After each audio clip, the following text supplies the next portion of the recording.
It's been a while since I've made a proper operating system development video, mostly since all the basic building blocks for my OS are already in place, and I've spent the last few months either focusing on stability or doing side quests. I'm not even losing it at the AI stuff, it's just the anime. But I figured it's about time to talk about all the features that I've implemented on my operating system, Redacted OS, and especially the visual and user-facing features. Funnily enough, throughout my main series of videos, I've barely even shown what the OS itself looks like, so maybe let's do that. It's a pretty lightweight system, so it boots up in just a second or two, and shows just a simple animation. I was inspired by the lines in PCBs to do this design, but I don't think it's very clear what it is. But even though this looks like a loading screen, there's actually nothing happening. You can press any key and that takes you to this completely empty screen. And while I probably need to improve the UX a bit to make it even clear what you should be doing here, you can use the mouse to draw a window. The window system is a little bit rudimentary, and I still haven't gotten around to implementing multi-threading or hardware-accelerated rendering, so don't expect to run AAA games here anytime soon, or actually more than a couple windows at a time, but the foundation is there. Once you open a window, you can launch an application from this launcher screen, which I mentioned in a previous video was inspired by the Wii's home menu. I recently implemented a package system using the .red extension, which contains all the resources your application needs to run. It contains the executable, currently only in an ELF format, as well as folders for resources such as images or Doom's data file. Installing an application is just putting that red package in a folder for applications. It's that simple. Initially, I was planning on limiting applications to a sandboxed file system where they'd only have access to their own bundle's resource folder, and a folder that was only going to be accessible to them within the user's file system. It's kind of similar to what Apple does, but to avoid certain glaring issues with macOS, I'm considering alternatives. Most likely, I'll make the sandbox the default behavior and simply inform the user if the app wishes to access anything outside of that, but without having to ask permission each time. I think applications should be free to use the system's resources, but users should be made aware of it. My overall philosophy for building software centers around simplicity, so I'd want to use an approach that doesn't interfere with the end user's experience. Ideally, any complexity should be hidden away in the kernel itself, where third-party developers and end users don't have to worry about it. If that's not practical or possible, then it should be passed on to app developers, such as, for example, having to provide your own buffers in order to read a file into them. If the complexity is actually experienced by the end user, then the system is probably due for a redesign. Also, as part of the .red packaging system is a package.info file, a TOML file containing simple info about the app, such as its name, version, and author. It's not super useful right now, but it will be useful once I build an app or package repository. As a matter of fact, the TOML parser I used for the package.info can also work for the system's theme.config file, a simple file to customize the overall look and feel of the OS. You can change the color palette, the animation it shows when it boots, and even the name of the operating system. I recently exposed these properties to userland applications using the /theme file system path, so that even external applications can conform to your system's theme easily. Eventually, I'll be making a simple app that allows you to customize these without needing to directly edit the file, but it's not a priority right now. The system has two pre-installed .red packaged applications. One is a simple demo project, which I just modified to test out whatever features I'm working on at the moment. For the past few months, it's actually just been a picture of my dog from when I was working on image formats and compression algorithms. The other one is a terminal, which can really only run one utility, read, to read a file. It used to be cat, but since I'm not going for POSIX compatibility, and most of the times you just use cat to read a file, I renamed it to read. Seems more intuitive that way. Maybe once I have aliases, you'll be able to alias cat to read, and you can still do things in a somewhat POSIX way. You can, of course, install your own applications besides these two.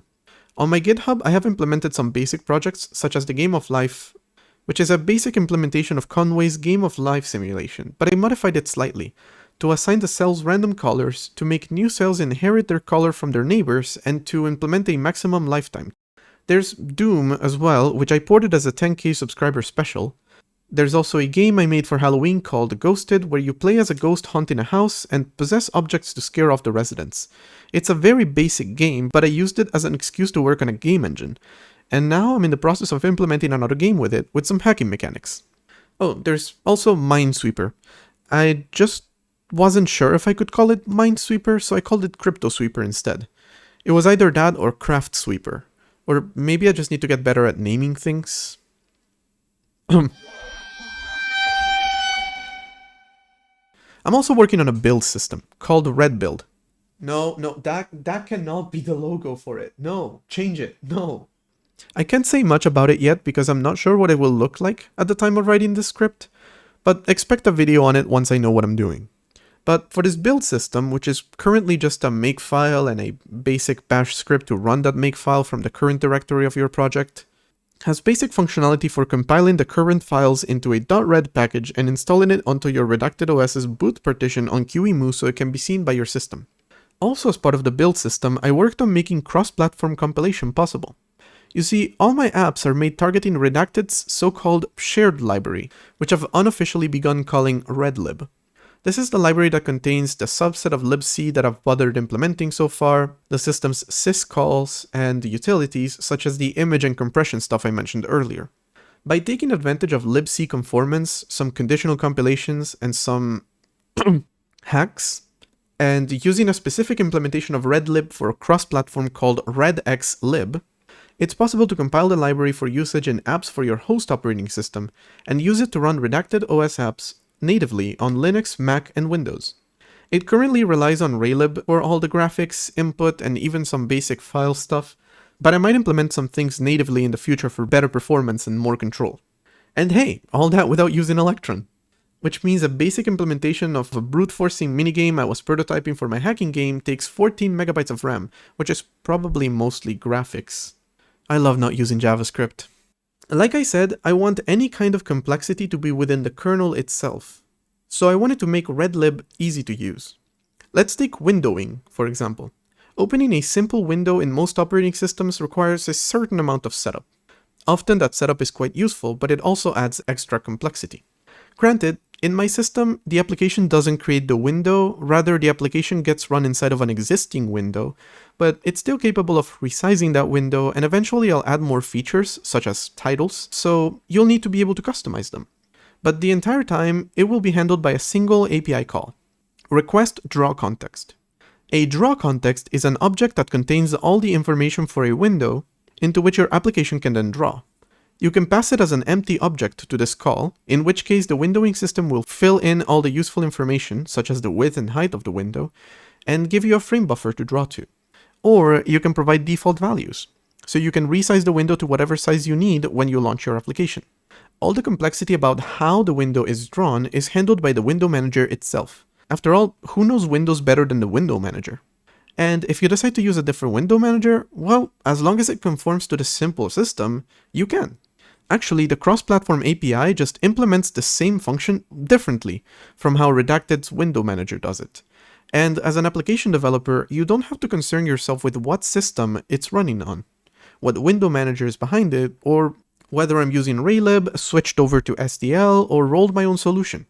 None of this is important to the actual developer. It's all handled by the library or by the system.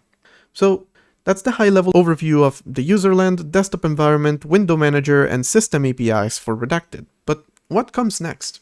One big thing I definitely need to focus on is the support for running on real hardware. I've made 2 videos about making my system run on the Raspberry Pi, one to adapt it to the platform as a whole, and another one for the Pi 5, and all of its challenges. And there's a lot of challenges. On top of the things that I mentioned in the Raspberry Pi and Pi 5 videos, there's another major issue. The mailbox functionality I rely on to communicate with the GPU, to create a frame buffer, to draw, and to swap between the front and back buffers to quickly update the screen, is apparently deprecated in the Raspberry Pi 5. The reasoning behind it is that Linux doesn't use it anymore, and so it was unnecessary to keep it around. It's not like you built a reputation as a DIY, inexpensive, and widely available board that's great for even bare metal, minimalistic embedded environments or anything like that, so who cares? I guess I'll have to go exploring in the Linux kernel to see how I'm supposed to do things the right way, but in the meantime, support for the Pi 5 is very limited, or actually just very slow. I also have to fix a couple things for the Raspberry Pi 4. I recently got one and tested it, and I need to do some extra PCI configuration if I want to get USB working on it, but besides that, the system works pretty well. With the interesting turn that Raspberry Pi development took, it's now time for me to consider alternative boards. I'm not sure how many alternatives there are out there, or how feasible it is to use them, and frankly, the Raspberry Pi's wide availability is the reason I targeted it in the first place. But before I even consider any of this, I have to think of something else. You see, another major change that I'm making is I'm modularizing a lot of the systems inside the OS. Modularizing is kind of a strong word here, because all I did is just expose them to the file system. Their code is still within the OS's code, and in fact deeply tied to the rest of the system. In other words, the system has a concept of kernel modules, which I call system modules, but it's still a monolithic kernel. All of its parts, from the allocator to the scheduling code to the driver code and even all kernel processes that run, are all within the same code base. If you want to modify them, you have to modify and recompile the kernel as a whole. Ideally, I'll be able to continue the process of turning these into their own modules and separate them from the rest of the kernel. As a first step, I can simply have the kernel define an interface for these different kernel modules to conform to, and provide different modules that provide implementations for them. In other words, the kernel provides some functions and module definitions inside a header file, and the module creates an implementation into a static library which then gets bundled into the kernel. This will still require recompiling the kernel to make changes to these modules, but will still provide some advantages. I won't need to include drivers for QEMU devices inside of the Pi's kernel or vice versa, so it'll make a more lightweight kernel. And by the way, I reduced the size of my executable to around 700 kilobytes. It's not relevant here, but I like to brag about it, and if I do this, it's probably gonna get smaller. And adding support for a potential new board simply includes creating new modules without needing to change the kernel itself.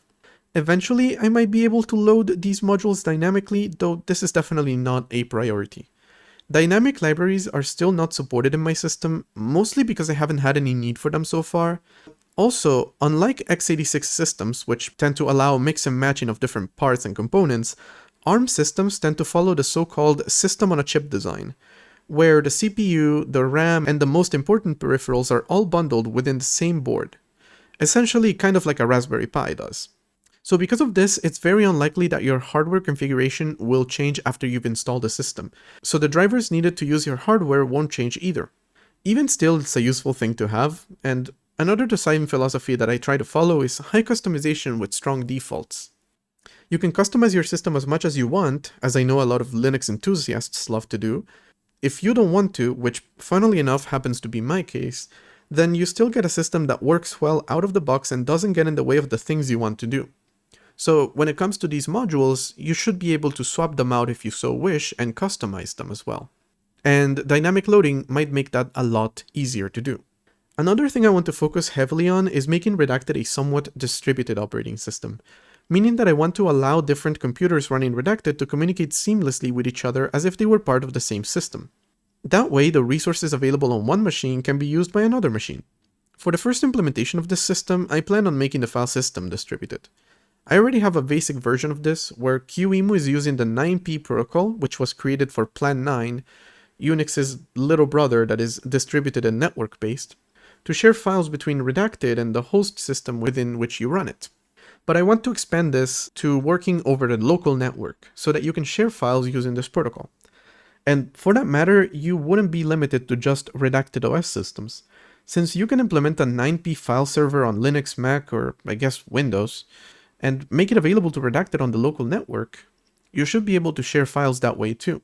One big advantage of doing things this way is that allowing communication with other operating systems on your local network means that they can handle tasks that Redacted is not yet equipped for, like compiling programs or really anything that requires even a little bit of performance. And thanks to the everything is a file philosophy, it should be possible to expand this system further. As a last step, I want to focus more on cross-platform development.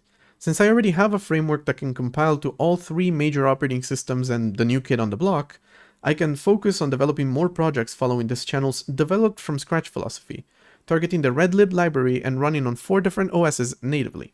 In that way, the same thing I said about modularizing the kernel is similar to what I've done with the redlib library itself, by allowing parts of it to be replaced by another OS's libc implementation and raylib. And I might rely on this more in the future. While it is true that the entire point of what I'm doing is to develop things from scratch, Sometimes it feels like you're reinventing the wheel, and it's not always a good idea to re-implement things entirely from scratch. From a security and reliability standpoint, sometimes it's better to rely on tried and true existing solutions, and a modular kernel and a modular library would allow me to do that much more easily if I want to provide a pre-built version of the system. One such example is the networking stack, or the system's core utilities, where existing implementations have already gone through thousands of bugs, vulnerabilities, and edge cases that have been found and fixed. While having my own is a great learning experience and provides me an opportunity for experimenting with them and creating new things, relying on what's already there is useful. That's the end for now. It's been somewhat of a shorter video to what I'm used to making, but I figured I would give an update because it has been a few months since I last did it outside of my live streams, but of course, I want to continue this series. And well, that's gonna be the end of the video. Thank you so much for watching, everybody.